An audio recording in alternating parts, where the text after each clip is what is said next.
Hello dear, आपको इस video में हम बताने वाले हैं एफ और आर में संबंध। देखिए, प्रश्न पूछने का इनका तरीका क्या हो सकता है। अवतल दर्पण में फोकस दूरी एफ और वक्रता त्रिज्या आर में संबंध स्थापित करें, या अवतल दर्पण में सिद्ध करें एफ बराबर r/2 या r बराबर 2 है। प्रश्न पूछने का इनका तरीका 2-3 तरीका हो सकता है। देखिए, ये प्रश्न को हल करने के लिए आपको अवतल दर्पण का डायग्राम बनाना पड़ेगा, जैसा कि हमने बना के रखा है यहाँ पे। देखिए, MN एक अवतल दर्पण है और CP जो है दर्पण का प्रधान अक्ष है। प्रधान अक्ष के समांतर एक AB रेखा खींचे हैं।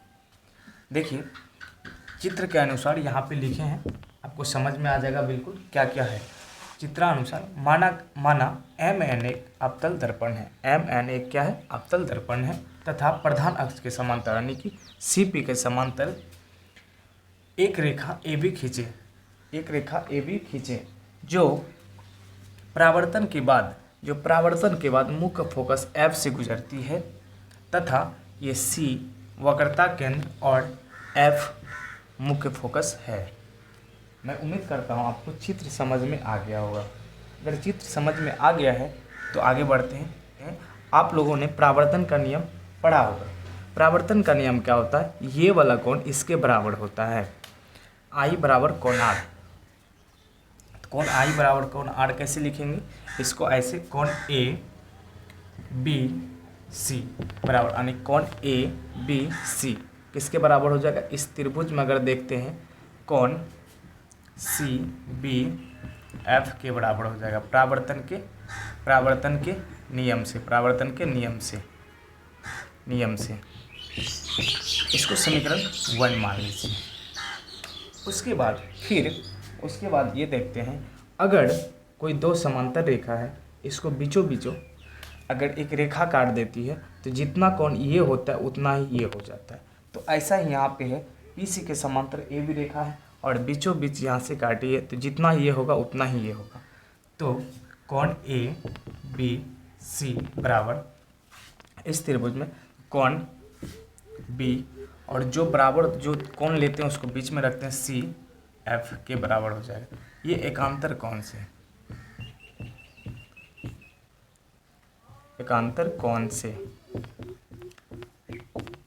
ये समीकरण 2।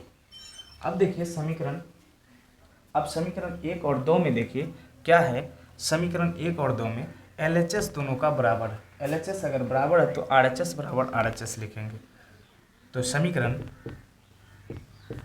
1 तथा 2 से कोण CBF बराबर कोण BCF। यहाँ पे देखिए, ये कोण B और कोण C, ये कोण B और C किस त्रिभुज में है? त्रिभुज BCF में है। तो इस त्रिभुज में क्या दिख रहा है? B, ये वाला कोण इसके बराबर है। तो याद रखिएगा, एक कॉन्सेप्ट होता है, अगर किसी त्रिभुज में दो कोण आपस में बराबर होता है तो उसके सम्मुख भुजा आपस में बराबर होता है। तो इसके सामने वाला भुजा ये, इसके सामने वाला भुजा ये बराबर होगा आपस में। CF बराबर BF हो जाएगा। CF बराबर BF, समीकरण 3। उसके बाद ध्यान दीजिए, यहाँ पे ये जो F है, P और B है। B जो है P के बहुत नज़दीक है, मतलब जितना PF का दूरी है उतने BF का दूरी है। तो यहाँ पे लिखना है, माना B बिंदु P के बहुत निकट है तो PF बराबर BF हो जाएगा। ये समीकरण 4, यानी कि ये दोनों आपस में एक दूसरे के बराबर हैं। तो समीकरण 3 और 4 देखिए। समीकरण 3 और 4 में क्या है? RHS दोनों का बराबर है। तो समीकरण 3 और 4 से तो क्या है? दोनों का RHS बराबर है, दोनों को RHS छोड़ के LHS बराबर LHS लिखेंगे। CF बराबर PF, ये समीकरण 5। अब यहाँ पे देखिए, अब यहाँ पे प्रूव हो गया, बस थोड़ा सा इसका और बचा है पार्ट। देखिए, सी एफ का मान कुछ दिया हुआ है नहीं है, पी एफ का है और पी सी का मान दिया हुआ है। तो इसके लिए अब हमको क्या करना पड़ेगा, यहाँ से पी सी बड़ा वाला है, पी सी को पुराने के लिए सी एफ और पी एफ को जोड़ना पड़ेगा। तो यहाँ पे देखिए सी एफ जोड़ पी एफ, ये पी सी पुराने के लिए सी एफ और पी एफ को जोड़ना पड़ेगा, तभी बड़ा वाला पार्ट ये पूरेगा। अब यहाँ पे देखिए सी एफ के स्थान पे हम पी एफ रख सकते हैं, बिल्कुल रख सकते हैं। उसके बाद पी एफ यहाँ पे लिख सकते हैं यूजिंग 5 समीकरण 5 का उपयोग करने पर। इधर पी सी, अब एक चीज़ बताइए, पी सी बराबर पी एफ और पी एफ, 2 पी एफ हो जाएगा पी एफ।